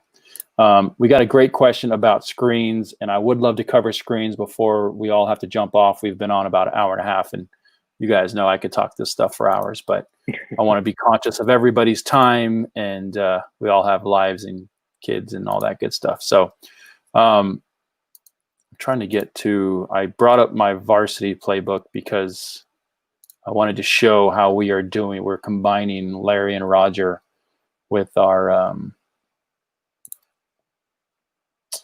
must have erased it when I was playing with it. Yeah, with GT counter. But anyway, let's talk about the screens. Here is late Larry. For us, Larry is just a quick screen. We do a quick bubble, we do a pedal screen. One hard step forward with the F. Then he's literally hard step back, and he's backpedaling, facing the quarterback. Noose is up, and the quarterback is hitting a nice flat target that's looking right at him. We started last year having these. Well, this wasn't what it looked like. Here's what it looked like for us. We started last year having these blockers cross, because that's how I had seen it with Mackey and everybody. We scrapped that pretty quick, because once this guy started cheating up, we had to get on him right away. All right. Okay, so that's how we do it. You guys do anything different with the technique, or do you throw the bubble to the outside guy? Let's go around the horn. How do you guys run your bubble screens or pedal screens?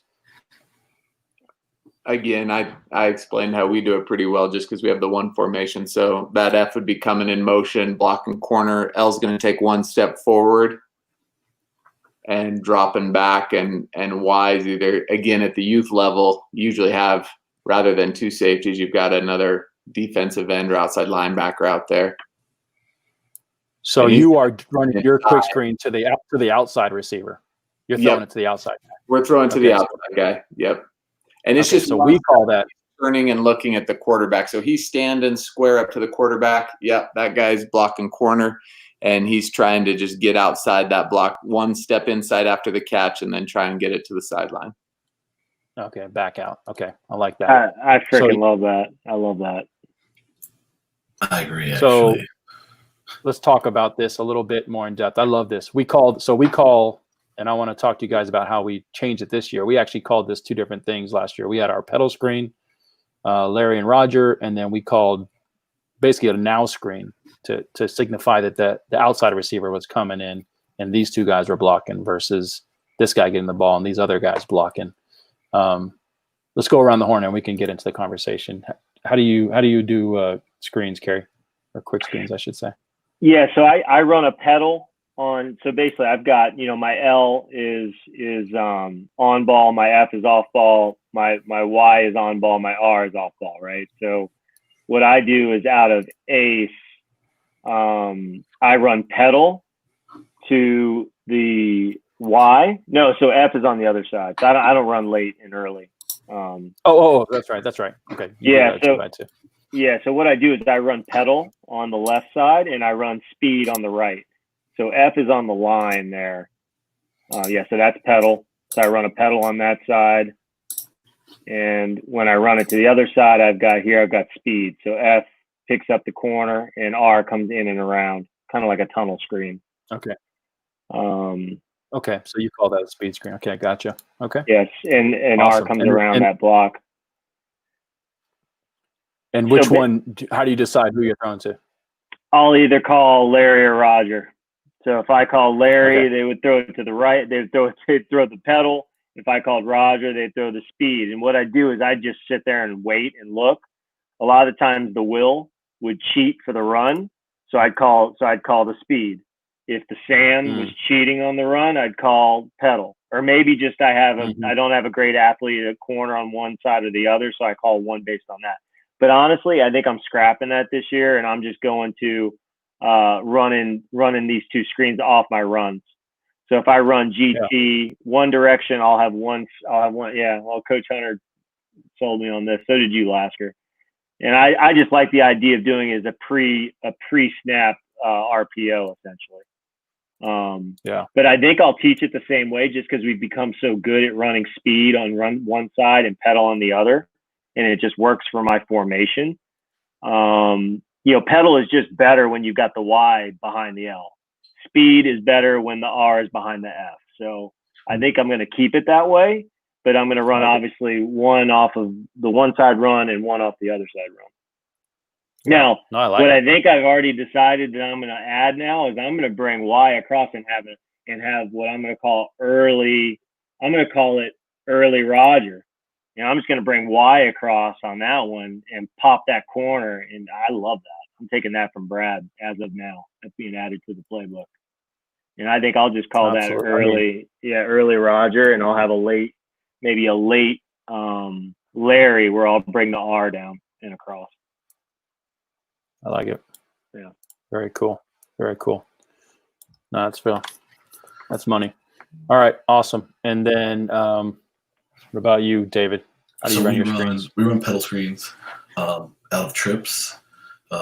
We run fast screens out of ace. Very rarely. I can count on one hand how many times I call a fast screen. Just because I prefer trips. When you say fast screen, you're talking about to the outside guys coming in toward the line. Y and F would be. So my Y and F are off. My L and R are on. Yeah, and I do it like that, I guess. And my R's on. And so he's going, flat for 5, attacking the corner. And that's something I'm going to call if the corner's 7 yards off. They're playing true cover 3. That's why I rarely ever call it. I just think it's better out of trips. I am a big jet motion for all my pass plays. If I'm going to concept side, I'll run jet just to get the defense to bite because every youth team in America runs a jet sweep. So I am actually going to seriously consider as well going from ace to so for us it'd be an ace, jet is a plane, and I would just call Larry Roger. So it'd be ace, jet, Larry, so that whoever's opposite side of that would know they take off, kill that corner. Because for me, Y and F are two of my best athletes, and I love the idea of taking your best athlete, knocking the corner out.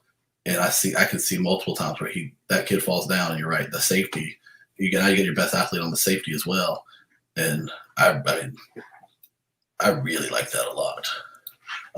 And we run dart, so same as the concept trip, the dart or GT counter, depending on my center's ability to block that. The more I learn about dart or tackle wrap, I really start to like it more than GT counter, just for the ability to take on a blitzing linebacker or a DT that just is really stopping counter, because I run into that sometimes. So, but yeah, we have a bubble on. Yeah. We run a bubble on every run play. Hey, Matt, one other wrinkle that we add on that for that screen, the slot comes in motion and then we'll run the smoke. He fakes the block and just keeps going and we hit him on the go route. Mm-hmm. That corner Yeah, gets afraid of him and he doesn't want to touch him. And so then we run him on a go route. Yeah. And, guys, this is such a, I'm not saying don't practice it because you need to. It needs to be part of your install plan. I don't think we're going to get deep enough to go to install plans tonight. Maybe we can do this again next week. I'm happy to get back on and continue this conversation. But I think there is just so much you can do off these screens. I've talked to a couple of coaches that this is like one of two passes they do, and literally once they've thrown this a handful of times in a game, it unlocks like 3 other plays, and they all look like this play. So I see a lot of great comments. I want to run screen more. My comment, if I was in the audience right now, I should have ran screen more. So whichever way you run it, guys, this is something that's easy. Again, continue to use the same terminology: easy money, easy to install, very little bang your head against the wall for this. And it's relatively, if you practice it every day, it's going to be valuable. 4 yards, we'll take it. If we ran it up the middle and got 4 yards, we'd be happy. Get 4 yards in the edge with a chance to do more, 3-on-2. It just makes good sense. So yes, I would encourage all of you guys out there to continue to run screen and run it more, even if you run it a lot, just keep pounding it. It's just such a great play. Let's see what else. Just want to make sure I get any other comments about screens in here. Can I just ask one question real quick? Yeah. So you're running dart, and so I assume you're leaving the guard there. So is your tackle, your wrapping tackle, just hitting the D end that's left that's on the play side, or what happens to that D end on the play side? So the D end on play side is basically going to be coming up the field. I'm drawing on the screen, like I got the screen right now. But basically, so he's almost like a pass set, but he's locking the defensive end. Here I'll share my screen real fast. Share your screen. Yeah, I don't run dart, so I share. I'm gonna pull Just Play software real fast. Sorry, guys. Sorry, I'm totally disrupting you. No, you're good, because I think learning this made it easier for me to teach my O-line. GT counter was a very not tough play in my mind, but very time consuming to teach. So we took that base double team all ones, base all threes. So the way we call dart is my quarterback will make the call to the right or to the left to the line based on where he sees the one technique. So what you see right here, let me come up here and make this big. I don't like that. We do it out of trips. That was me showing how we would do it there. Let me get one that's actually the right way it should be. Blue and green's my favorite to do it out of, actually. So here we go. I can't see your screen, man. You got to share it. Am I not sharing my? I'm sorry. Hold on, let me see if when I stop sharing, hold on 1 second. I'll get it up here. I got you guys. I'm all familiar with all your stuff. It's cool. They're making me done. Thank you. All right. Let's go back over here to your screen. Share screen. Share screen. I want to share.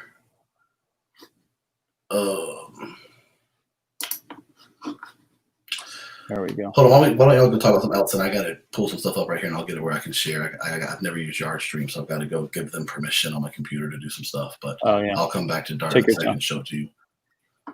All right. Well, go do that. I'm gonna talk real quick about how we're calling our screens this year, instead of calling a different play, because essentially the blocking for what you guys are calling speed screens or what I called now screens last year to the outside guy.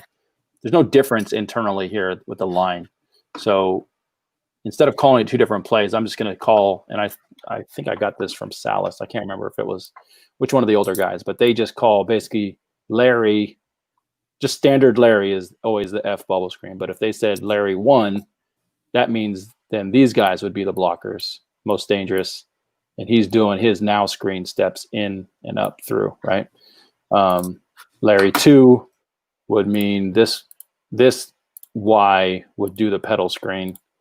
F would block, for whatever reason, if you see an alignment that you want, or you want to get Y the ball for some reason. Larry 2 would be the Y doing the bubble, the pedal screen essentially. Oops, I don't need to block. And then this guy blocking. So just wanted to throw that wrinkle in while we're waiting for David. But anyway, that we're going to add that this year just to not have to call a new play. Now, we do have a tunnel screen that does involve linemen, and that is going to be called something else. But so, Coach, for the quick screens, no pedal out of 2x2, just a 2x2. You like to only throw it out of late and early? No, I want to run more out of it, because this year, like I said, we're going to try to tag all of our run plays with a bubble screen. So we are going to do it this year where everyone's going to run on every run play, both sides. If we're in 2x2, both sides are going to run pedal screens. And if we have the numbers, like we do on this side, he's just going to pull it and throw it out here. If we don't have the numbers like on this side, then and this guy comes out, then we're going to run it. We're going to run whatever the run play it is. But yeah, I want to run out of 2x2 more. I didn't do it last year, hardly at all. All right, David, you good? You ready? Yep, I see it now. Okay, cool. I'm adding it to the stream. All right, there so we come go. over here. All right, we seeing that now? Yeah, if you could blow it up a little bit, if that's possible. Well, it's not wanting to. They it's all good. We can see layout, but here, let me try and do this real fast. Go. Anyways, sorry, I can't make it a little bigger here. But what you see here is, so we're double teaming the 1, basing here, the 3. Generally, you want to come through, and you have the weak side linebacker. We see a 4-4 cover 3 pretty much every day, so that's what we go against. My line will give a tight call. Like, this is a tight call block on this, to let this is the guard and the centers make that call, and just lets the tackle know that he's going to be wrapping it up on the center, because of the way they both are so far out here in the gap. If he were to move a little bit, he could block that a little bit different if we were coming to the 1. So since we're running at the 3, he gets the tight call and tells him come up on the center. If this was coming base this way, we just move this over here. Oops, it's not gonna let me do it the way I want to do it. And we were actually running this like this way up into this. So say we switch this around here. He's coming here. These two are actually going backside to this guy now. All right, so we're double teaming the nose back to the weak side. This is traditional dart. If you're running it, and you want to run dart out of 1 technique for that double team to push that makes this hole. This guy right here is going to come up the field, and so this guy's blocking him. So our end doesn't lock. So when we run tackle wrap, our tackle is getting up to the next level on that. So the reason I love to run this out of blue and green is because that motion right there will send backers out here, so I get my 2 best athletes on the field. And this is 1-2. If the quarterback sees any movement at all, he's going to hand the ball off. And in this situation, we can run it same side. It just looks more like this. He's going to come to the quarterback, wait for the ball, and run downhill. If we were running it this way, so that's what it would look like there. And so the secret to that is just base 1s. I mean, base 3s, double team 1s. And I find that the line picks that up a lot easier. And usually my tackles are better athletes than my guards. What defenses are you guys seeing out in Florida and in Utah, fellas? Same 4-4 cover 3. Looks almost like a 6-2, depending on those outside linebacker ends. But yeah. They walk those guys up pretty regularly at that level, I would assume. Huh? They do. 5-3, almost exclusively 5-3. Yeah, us too. I wish I saw 5-3s. I would throw bubble. I would go trips early, late, and throw a bubble or a swing until the cows came home. If you're going to line up in a 5-3, it's basically a 4. It's basically like running a 4-2 or 4-4 and showing your blitz every play. If I see that, I get excited. I'm just like, cool, we'll throw it out here. I can do this all day long, but I don't get that. We get 4-4s and a lot. I think it's an easier defense to coach, but Agreed. Yeah, we just don't see it. I saw it 3 times last year, 4-4, and it was fun. I don't know. I'm sure at some point they'll adjust, but it was just weird. I just couldn't believe I kept seeing it last year. Very cool. Very cool. What can we talk about? We squeeze in the last 14 minutes here, guys. I know. Can we talk about? Let's talk about O-line pass setting. Hey, Matt. Quick game. I got to bail. Sorry, I'm getting paged. I got to jump off. Sir. All right, man. Well, I appreciate you jumping in here, man, and we're going to get your show up within the next day or two. But thanks for joining us. Really appreciate your insight, man. Thanks, Coach. All right, see you guys. See ya. Manny brought up the O-line. I love that you went there. Let's talk O-line. Manny, type back in if you have anything specific you want to talk about. But let's start with the drop, like you were saying, David. Go for it. So, quick game passing. So I think we should talk about splits. People lose their mind when I want to start out in a 3-foot split. I don't actually expect to coach a game and use football with a 3-foot split. But I don't know about you guys, but my linemen, I don't know if they're just best friends, if they don't talk to a lot of girls, but they just like to be close. I mean, they like to be hip to hip. They're comfortable. That's what everybody's always taught them. Toe to toe, shoe to shoe. I don't know why, but so when we do I teach a 3-foot split. We end up more in a 2-foot split during the game, and then I teach a vertical 2-step pass set. And you just block who runs at you. I teach them, that's kind of the first thing. So we work on just taking it. We don't do a kick slide. We don't do that. We do everything from a 2-point stance, and it's 2-step vertical pass drop. And I use the Coach Salas phrase of when they come to you, I want you to grab their right under their chest or grab their titties and go belly to belly is what I say verbatim. And the kids get that. And so I want you to grab their chest and I want belly to belly and I want you to get ran over slowly because if that happens, we're going to be fine. I use the numbering system like Matt has up here. 0, 1s, and 2s, 3s. You teach that? Taught that to 10-year-olds? I taught it last year. I started getting it towards the end of the season when we started being able to advance. We settled in and got comfortable. And I realized O-line's always been a weak spot of mine. But I had to seek knowledge. And so this is the stuff I found. Did they do it every play? No. Did I rarely hear them talking? No. But at the practice, they could give me the answer. So I was okay with that because I knew they were learning the game. And I know, I'm going to start coaching it from day one this year. So I think it'll make it easier on them.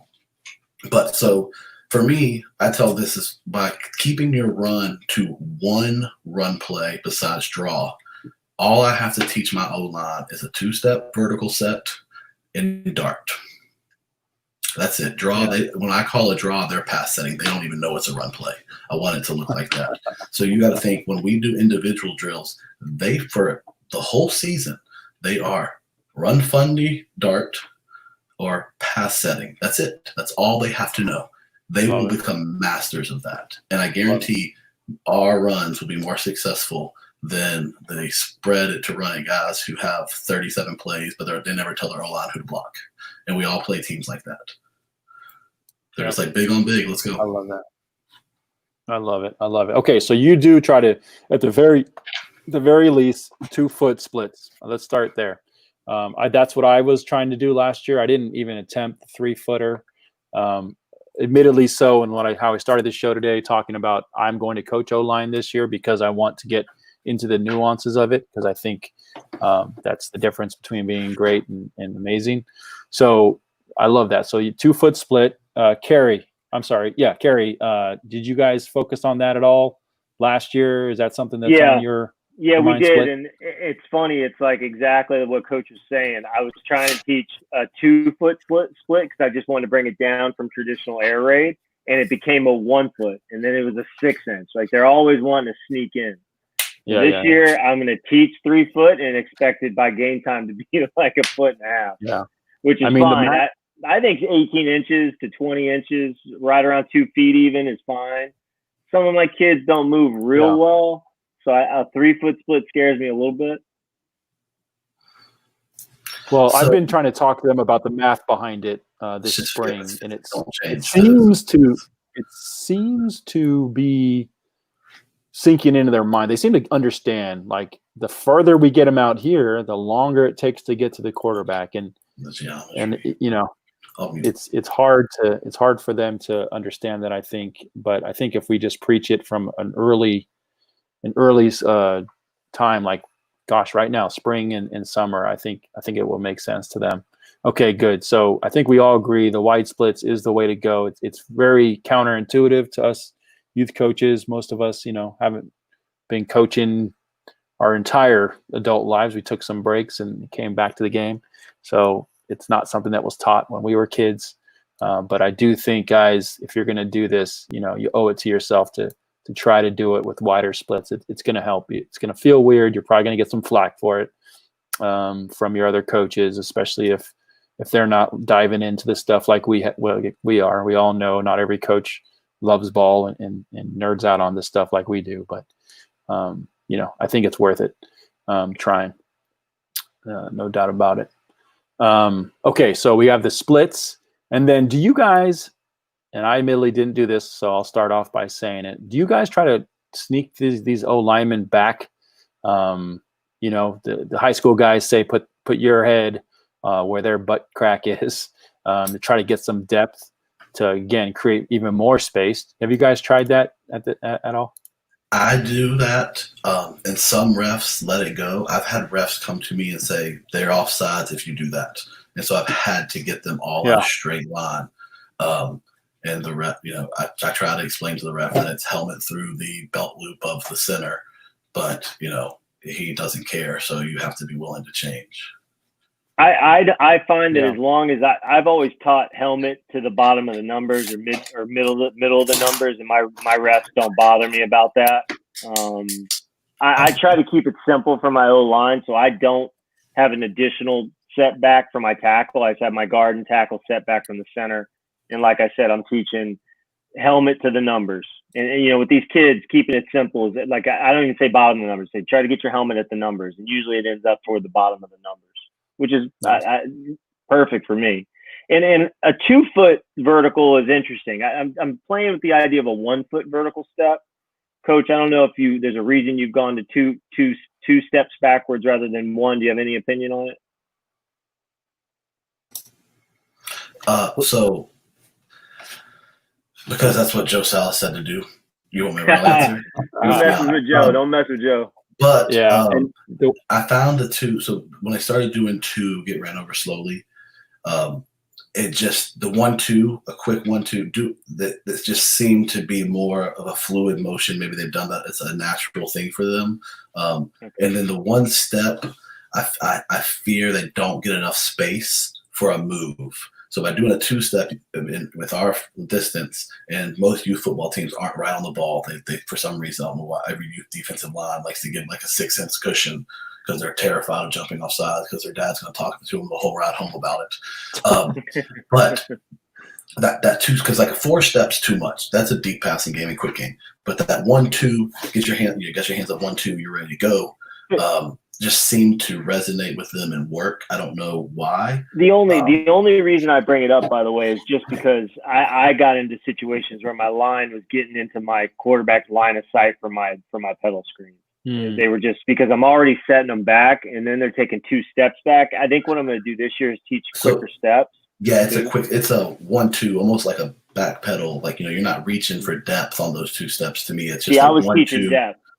So I don't necessarily. I tell them it's a quick 1-2, get set, ready to fight, but you're giving up ground to take ground, and That's kind of how I teach it. But yeah, it's a quick 2. So it probably is more like my quick 2 is probably more like your 1 long, 1 step.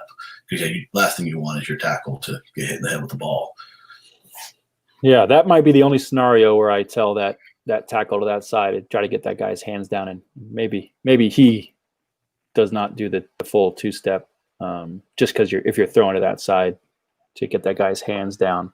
But yeah, the best way I heard that Coach Dular explain it, why he does 2-step, and for them it's 2 instead of 4-step vertical drop. It's basically you want to just get enough back so they can see what's going on in front of them. If there's stunts, if there's any weird stuff going on in front of them, it all happens in front of them. And by the time they get to them, that's pretty much all they've done their wraps and their stunts and all that stuff. And at that point, yes, get run over slowly.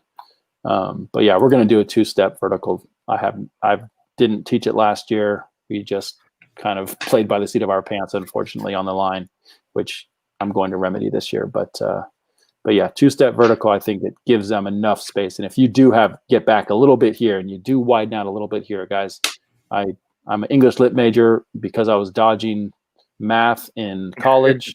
So I'm not a huge math guy, but guys, this is just plain old physics, right? If they're out here further and they have to travel further, then impact you after a second of running, a second of impact, you get run over for another seconds. That's 3 seconds. And in our offense, as we've talked today, we're pretty much only running quick game at this level. You should be able to get the ball out if you practice those things and drill it every day. I'm sorry, I didn't know if I cut somebody off. Did someone say something? All right, cool. So let's go run blocking now. So David, you run dart, and pretty much since you only run one true run play, you're repping that one play. You don't have like gap on down. We used to have a gap on down rule for our linemen when they were 8U, just so they knew something. But since it's one running play, you can basically just rep that one running play and everyone can just memorize their blocking assignments. Yeah, so I guess I should say we technically have 2 run plays. We run a jet sweep. But I mean, basically that becomes outside zone. So we technically have 2 run plays. I got a little overzealous there. I do try to actually teach them that bucket step, rip arm through and run to the sideline with them. Mm-hmm. But so technically we have 2 run plays, but jet sweep, we really only care about that tackles being able to get through. If a 3 technique or anybody 1 backside, any of that stuff catches him, I've got the wrong guy running jet sweep. Yeah. Okay, cool. Awesome. And then Jason Younglove, he's reinforcing everything that we're talking about. 2-foot splits with 4th, 5th, and 6th graders since 2010. Just reinforce it, or even better, the word he uses, enforce it, because they're going to take they're going to take every opportunity to, like you guys said, get a little closer to each other for whatever reason. And head at the hip, I like that. That's an easy way to say it, Jason. So appreciate that. Carrie, what do you guys run for running? I can't remember if we talked about that. We failed miserably running inside zone last year. Inside zone, got it. Yeah, not doing that again. It was very too hard. complex. It was too tough to get them to figure it out. So just to make you feel better, Carrie, one of my best friends played at Ole Miss. That first time I told him I wanted to run inside zone, he laughed at me. He said, we barely could learn that at college. How do you think we're going to teach 8-year-olds this? I tried it. It didn't work. We moved over into what I've always done. I was really a wing T guy before this. So we moved back to what I knew, which was essentially we were pulling our guard, in some cases our guard and tackle off a wall and just coming around off either counter action or in some cases sweep action. This year, I like the idea of guard GT counter, the way you teach it, Coach. I like it. I'm also liking some of these dart concepts. Frankly, I haven't quite figured it out yet. Yeah, I shouldn't say that. I haven't decided exactly what I'm going to do. Yeah, well, there's options. And the reason I love dart, I wanted that from Mackey the first time I saw it. Like Coach is running it now, David, but we just don't see 4-man front enough. So I just had to run something that attacked a 5-man front. So me too. I'm in the same boat. Yeah, you'll find it, dude. No worries. Coach Say was asking about, you guys were talking about the freeze play a little bit. You guys have any drills besides just obviously doing it in practice a lot? Do you have any specialty drills around how to get that in your kid's head? Or Well, actually, this year I'm moving off a snap count. I think I'm going to go to silent. I got this from a friend of mine because I'm really, as you can tell from probably talking to me, I'm pretty freaked out about my whole center shotgun snap. Yeah. And apparently going to a clap, I've never done clap or silent, really helps the center because really the center is setting the action. They kind of play doesn't go to the center decides. So it gives them a little more. I don't know, Coach Hunter, if you've got any opinions on that. I'm thinking about moving to it. But in the past, I've had a typical on-one, on-two scenario, and we would practice it throughout practice. And we did have a freeze or no play as well. So I do everything on one. There is nothing except on one. And then we have a freeze play where we call it in there, and it goes along with all of our runs. So when our quarterback calls the freeze play, it's a signal, and he sounds the same as when he's telling them dart right and dart left. I like the idea of a silent count. I don't love the clap for this age group because the quarterback has to do this and then bring his hands back. I want his hands ready to catch. I don't mind. So if I was going to do that, it'd be one of those things where I would tell the center you're looking between your legs. When he raises his foot, puts it back down, now you lift your head and you snap when you're ready. That might be how I do it, just because I tried to do the clap one time, and it was about 2 practices, and I was like, scratch that. I was like, you're a catcher in baseball, and how are you struggling to catch this thing? But that was one issue I had with it. But it's not I've watched other youth teams do it, so maybe I was coaching it wrong. But I do like the idea of the action starting on your center. Actually gives him the chance to start the action, so he's not reacting to a sound that everybody else already heard, and then they're going on one, which is what pretty much everyone does. So it does put if you have a center who's not as confident, it does give him the ability to have an advantage over the rest of everybody else. Yeah. Well, we're putting a lot of pressure on a 10-year-old. You know what I mean? They're at least in my offense, they're dictating the big on big assignments. They're dictating the zero. They're also responsible for listening for the snap count, not jumping. They're responsible for looking at who they're going to block, when they're going to block them, and just a lot. I just figure anything I can take off of that kid probably helps. And just the fact that kid can take a breath and say, all right, now I'm ready. I'm going to snap it. I feel like I'm going to get better results. We'll see. Yeah, well, let us know. I think it's interesting if you can get that down to that level. Those are just things that you can push and see what happens. So that's awesome, man. Coach Curtis, yep, the freeze play. Definitely agree with you. As we're talking pass pro, making sure that there's that threat of the freeze play, absolutely will slow down pass or the defensive rush. And not to mention, we haven't gotten into tempo. We could probably do a whole another one of these on tempo itself. That will also slow down the defensive pass rush. Okay, last topic, guys, before we got to get out of here. I'm curious. I think it's a great question, Adam. Jet sweep. I'll lead it off. We do the little front touch pass that I think Adam's talking about. We do that. Well, first of all, because I got it from Mackie, but beyond that, it just makes a lot of sense. Number one, if it hits the ground, it's a dead ball. So the play's dead. Number two, it's a lot harder to adjust. If the ball comes out sideways, you can still flip it forward at a weird angle to that jet guy. Trying to hand it. If you're at an awkward angle, the ball comes in the wrong place. You can't always do that, and then hijinks ensues. So that's why we do the touch pass. What do you guys do for your jets? I've always done handoffs. I'll be switching to the pass this year. One, it's going to take less time of coaching. I think it's going to be easier. If there is a mistake, I think you can toss it in front of them. The timing is something I have to spend less time on practicing. And if I do mess up, like you said, it's a fumble. It's not a fumble anymore. It's a, 2nd and 10, 2nd and 8 versus, 2nd and 15, 2nd and 18. Yeah, exactly. I found more consistency with the handoff. Cool. Yeah, I'm sure, a lot of people do it a lot of different ways, but that's why we're here, guys. I do think it depends on your quarterback and who your guys are, what they've done their whole life. And that's why I'm going to try it. I'm not sure what's up Peyton. So, depending on how Peyton feels this year, if he what he's comfortable with, that's what we're gonna end up going with. So I do change a lot of stuff based on my QB that I'm working with that year and what his strengths and weaknesses are.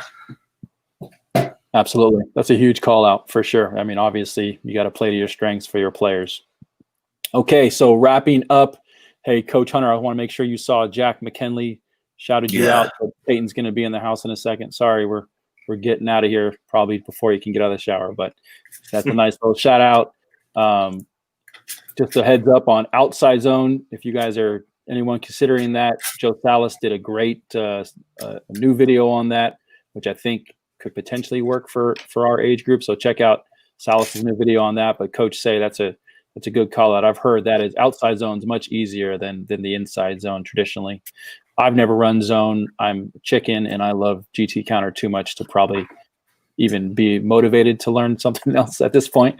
But all the entire world outside of youth football runs zone, inside and outside. So, hey, Coach, can I ask you a quick question about your GT counter? Yeah, sure. So how are y'all doing on teaching your guard to log? That was always another pain point for me, is getting the guard to read a log and the tackle to change on the fly behind him. I'm not sure what you're referring to on that. It's pretty dead set rules. What do you mean by? So if the defensive end slides down instead of going upfield, the guard can't kick him. So if the guard can't kick, he has to log block, and the tackle has to read and it comes outside run play. Yeah. Well, to be honest, we haven't run into that at all. But what I would say, just off the top of my head, is just like you're saying, push him into the mess, and then the tackle knows that he needs to just continue on and kind of lead it out around the outside would be the first thing that comes to my head. Point for that. We haven't really struggled with. No, I unfortunately was so unattached to the O-line last year. I didn't get to the nuances of that, but that's a huge point. So yeah, let's talk about that more, guys. We are literally over 2 hours in, and we've probably hit 20% of what I was trying to get to tonight. So let's do it again, fellas. I think we have a lot of great conversation going on in the chat. There's a million things that we could definitely go into more in depth. So if you guys are open to it, Carrie, David, you guys out there watching, if you're open to us doing this again and trying to move through this and build this program all together like we have been, I'll continue to take notes and I'll continue to do these, because I think we have a lot of really cool things to talk about. But as you guys can see, once we get into these nuances for each of these little items, we can go down a rabbit hole on each of them, and I love it. Well, yeah, no, I love it. I think that's what separates is the beauty of the air raid. It's kind of like the beauty of the wing tee. It's different goals, but it's that we want to be masters of the details. And when you become a master of the detail is when you rep something to the point that you cannot do it wrong. Absolutely. Oh, holy cow. Someone said that their league just outlawed the little touch jet sweep pass, which is ridiculous. I can't understand that. It's unreal. That's unreal. I mean, it's football. What do you mean? You can't just outlaw something like that. That's crazy. Anyway, let's I got to call it, fellas, but thank you, Coach David Hunter. Thank you, Carrie Nolan. Thank you to the other coaches that were on earlier. And obviously, thank you guys, all of you guys out there for joining in, keeping the conversation going. There's still chats coming in. It was a lot of fun. I think that we can continue to do this. And you know what, guys? If we could do Zoom in a live fashion, I'd love it to open up the conversation to everyone, to be quite honest. So maybe I'll try to figure out that as well. But anyway, Coach Carey, you have anything to say on the way out the door? Just thank you to you, man. Thanks for making this community happen. You've connected me with really smart guys like Coach Hunter and Coach Brad and others. So I appreciate it. Yeah, right on, man. I appreciate you being such a big part of this, and let's just keep it moving the ball forward. David, anything to stay out the door? Yeah, as we leave, just anyone watching this at any point in time here, now, live, or in the future, if you have questions, if this is something you want to do, reach out to any of us. We have a Facebook group you can join. I think that would be the best place, but there's Twitter or other avenues because we're all trying to grow the youth football game, and the best way we're going to grow the numbers of the sport we love is to get more kids involved than one kid running it 28 times in a row. So there's a ton of resources out there, and I just want to thank you, Matt, for what you're putting out there. I mean, you've simplified this stuff into something that is digestible for kids to understand, and for coaches to be able to teach. Because that was the hardest thing for me, was I had to learn this blind, kind of like you did, and you've created a resource. So definitely, coaches, check it out. Yeah, thank you guys. I appreciate it. And let me get right back on a soapbox. I asked this weekend for you guys to review the Coach Tube series. I literally just picked it up and put it in there just so we could have some people that only go there, see that we exist out here. They would join our Facebook Middle School Air Raid group. And thank you for all you, David. Appreciate you leaving a review on there for me. Everyone that did, thank you so much. If you haven't, please go do it. I just want to make sure everyone knows about this group, and it will help legitimize it to the folks that haven't caught on yet. But thank you guys. Thank all of you guys out there for continuing to coach. Most of you guys are dads, so happy Father's Day. I forgot to say it at the beginning, at the top of the hour. To everyone out there, continue to do the great things you do with football and your families. And yeah, let's all just keep continuing to learn from each other, with each other, and spread the ball around. And like Coach David just said, the biggest point of this all, it'll help the game, it'll help participation numbers, and this sport will thrive because of it. So thank you, everyone. Thank you, Carrie. Thank you, David. Again, we will see you guys. Man, let's do it again next week if everyone's free. I'm happy to. I'm in. See you, boys. All right, fellas. Take it easy out there. We'll see you guys.